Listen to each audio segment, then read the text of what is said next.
બાળકોની રક્ષા અને દીર્ઘાયુષ્ય માટે માં જીવંતિકામાંનું વ્રત કરવામાં આવે છે. આ વ્રત શ્રાવણ મહિનાના શુક્રવારના દિવસે કરવામાં આવે છે. જો પહેલા શુક્રવારે કોઈ અડચણ હોય તો બીજા શુક્રવારે પણ જીવંતિકામાંનું વ્રત કરી શકાય છે. તો આજે શ્રાવણ મહિનાનો બીજો શુક્રવાર છે, તો મેં પણ જીવંતિકામાંનું વ્રત કર્યું છે. હવે આ વ્રત હોય ને ત્યારે પ્રસાદમાં શીરો ધરાવવામાં આવે છે. તો પ્રસાદ માટે શીરો બનાવીશું. તો શીરો બનાવવા માટે જાડા તળિયાવાળી કઢાઈ લેવાની છે. હવે આપણે અડધો કપ ઘી લેવાનું છે અને ઘી ગરમ કરવા મૂકવાનું છે. અને ઘી ગરમ થઈ જાય પછી 1.5 વાડકી ઘઉંનો જીરો લોટ લેવાનો છે અને લોટને ધીમા તાપે શેકવાનો છે. આજે હું પ્રસાદ માટે શીરો બનાવું છું ત્યારે મેં ઘઉંનો જીરો લોટ લીધો છે.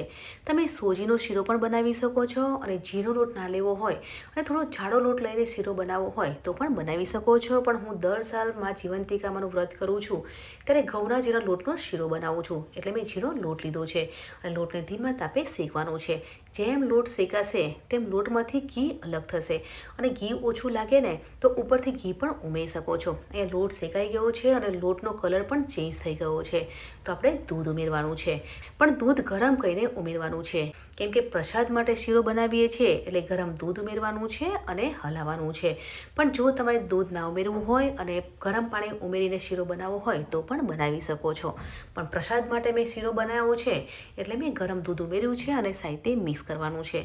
અને દૂધ ઉમેરીશું ને તો શીરો છે તે એકરસ થઈ જશે, કેમ કે પરફેક્ટ શેક્યો છે ને તો શીરો એકરસ થઈ જશે. અને ફ્રેન્ડ્સ, તમને ઘી ઓછું લાગે ને તો ઘી ઉપરથી પણ ઉમેરી શકો છો. એ શીરો એકરસ થઈ ગયો છે તો 1 કપ ખાંડ ઉમેરવાની છે. ખાંડ તમે તમારા ટેસ્ટ પ્રમાણે વધારે અને ઓછી ઉમેરી શકો છો. અને ખાંડ ઉમેરી અને 3 થી 4 મિનિટ ધીમા તાપે શેકી લઈશું એટલે શીરામાંથી ઘી અલગ થવા લાગશે. તો અહીંયા તમે જોઈ શકો છો કે ખાંડ છે તે એકરસ થઈ ગઈ છે અને સરસ એવી મેલ્ટ થઈ ગઈ છે.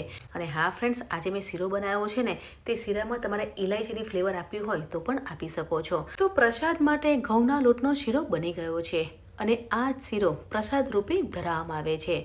જીવંતિકામાંનું વ્રત કર્યું હોય ત્યારે એક ટાણું કરીએ છીએ અને એક ટાણામાં આ શીરો ખાવામાં આવે છે. તો અહીંયા શીરો બનીને તૈયાર થઈ ગયો છે. અને જીવંતિકામાંનું વ્રત હોય તો સવારે વહેલા ઉઠી પૂજા અર્ચના કરવામાં આવે છે, માતાજી આગળ દીવો કરવામાં આવે છે અને જીવંતિકામાંની વ્રતની જે વાર્તા આવે છે તે વાંચવામાં આવે છે. અને જીવંતિકામાંનું વ્રત હોય તે દિવસે સવારથી લાલ અને ગુલાબી વસ્ત્ર અને શ્રૃંગાર કરવામાં આવે છે. એટલે વ્રતના દિવસે પીળા વસ્ત્ર પહેરવામાં આવતા નથી. હે જીવંતિકામાં, મારા બાળકોની હંમેશા રક્ષા કરજે અને બાળકોના દરેક સપના પૂરા થાય ને તેવા આશીર્વાદ આપજે. આજે મેં જીવંતિકામાંનું વ્રત કર્યું છે એટલે ઘઉંના લોટનો શીરો બનાવ્યો છે. તો શીરાની રેસીપી કેવી લાગી કમેન્ટમાં જરૂરથી જણાવજો. અને કોણે કોણે જીવંતિકામાંનું વ્રત કર્યું છે તે પણ કમેન્ટ સેક્શનમાં જરૂરથી જણાવજો. જય જીવંતિકામાં. હર હર મહાદેવ.